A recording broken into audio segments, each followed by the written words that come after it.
Sir మామూలుగా ఒక బాడీకి పోస్ట్మార్టం అయిపోయింది అనుకుందాం సార్. కానీ మళ్ళీ కొన్ని డేస్ తర్వాత లేకపోతే మంత్స్ తర్వాత మళ్ళీ ఆ బాడీని తీసి మళ్ళీ చాలామంది కూడా పోస్ట్మార్టం చేస్తూ ఉంటారు. అంటే అప్పుడు సాక్ష్యాలు ఏమైనా ఖచ్చితంగా దొరుకుతాయి అంటారు?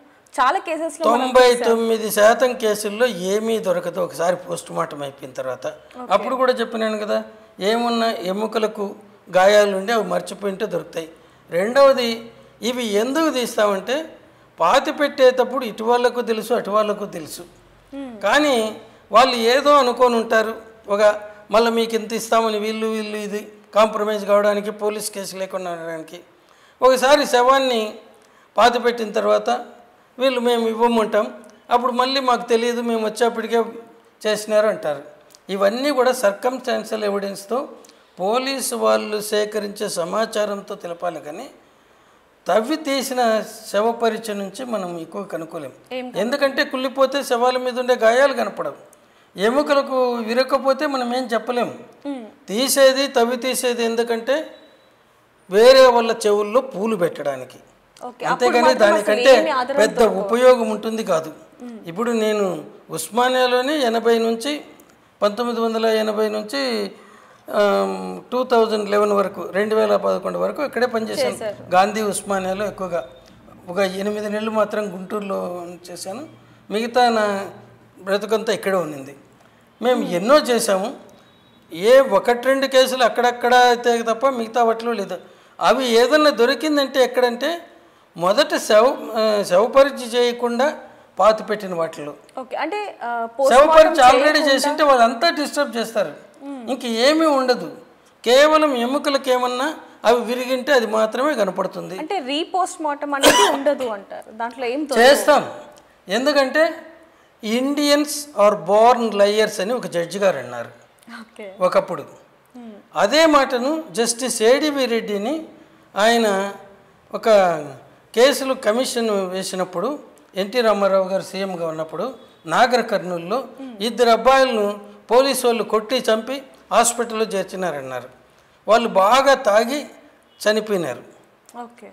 దాంతో అంత ఎవిడెన్స్ ఉంది.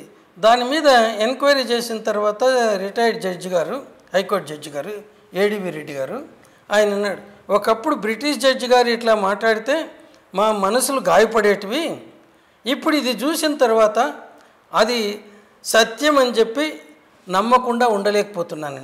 ఎందుకంటే వాళ్ళందరూ ఎదురుకుండానే తీసుకెళ్లారు ఆ అబ్బాయిలని ఇద్దరిని.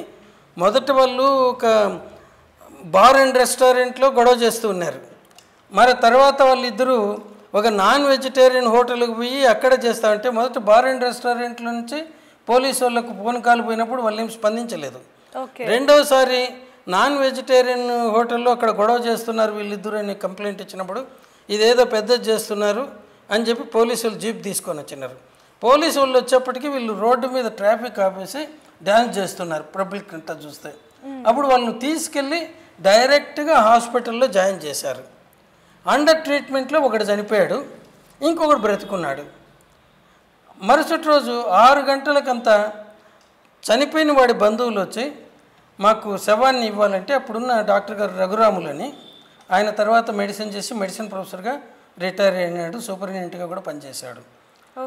ఆయన ఇది పోలీసు వాళ్ళు తెచ్చినారు కాబట్టి వాళ్ళని అడిగి తీసుకొని ఉంటే వాళ్ళు 9 వచ్చి శవ పరీక్షకు రిక్విజిషన్ ఇచ్చారు. పోలీసు వాళ్ళు ఎక్కడన్నా ఎటువంటి వాళ్ళకు వస్తారు అంతగా, చనిపోయిన వెంటనే మళ్ళీ అది శవ పరీక్ష చేసి ఇచ్చి వాళ్ళు ఫోటోలు తీస్తామంటే ఈయన మళ్ళీ ట్యూబెక్టమీ ఆపరేషన్స్ చేయడానికి పోయినాడు. అప్పుడు మొత్తం ఎంప్లాయీస్ అంతా స్ట్రైక్లో ఉన్నారు, ఎవరు లేరు. ఆ రోజు 12 ట్యూబెక్టమీ ఆపరేషన్స్ చేసినారు ఫ్యామిలీ ప్లానింగ్వి. ఆయన ముందు ఇంటికి పోయి స్నానం చేసేసి వచ్చి ఇంకా ఆపరేషన్ థియేటర్లోకి పోతూ ఉన్నప్పుడు దాన్ని అంటే దాని మీద ఏవో గాయాలు ఉన్నాయి, అందువలన వీళ్ళు బట్టలు తీయవద్దు అనేది ఏ రాజకీయ నాయకులు చేశాడంటే ఆయన జ్యుడిషియల్ ఎంక్వైరీ కమిషన్ రిపోర్ట్లు నీట్గా రాసినారు.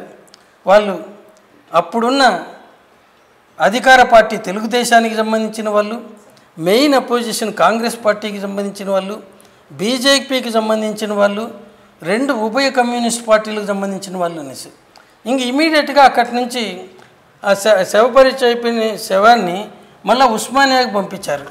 ఇక్కడ 3 డాక్టర్లు కలిసి చేశారు, ఒక ప్రొఫెసరు 2 సార్ మామూలుగా ఒక అంత చేసిన దాంట్లో ఇంతమంది ఎదురుగుండా ఉండేదాన్ని పోలీసు వాళ్ళు కొట్టి చంపేసినారంటే ఏమన్నా దాని మీద ఇలా. అందువల్ల మనకు ఎప్పుడు కానీ ఈ ఆరోపణలన్నీ అసత్యాలే వస్తాయి.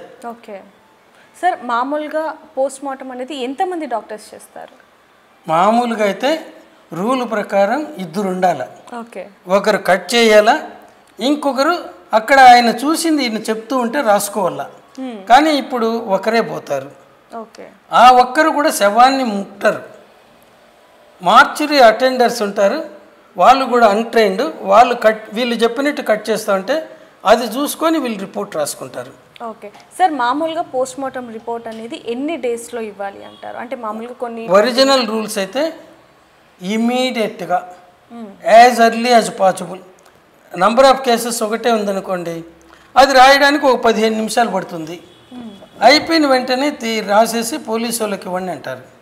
కానీ ఇప్పుడుండే ఈ ఆరోపణలు అబద్ధాలు వస్తే రేపటికి ఈ కేసు గురించి ఏమన్నా పేపర్లో వస్తుందేమో, తొందర ఎందుకు అనేసి చాలామంది డాక్టర్లు 2-3 రోజులు ఆపుతారు. ఎందుకంటే ఇంకేం సమాచారం వస్తుందో అనేసి, అన్నిటికీ సమాధానం.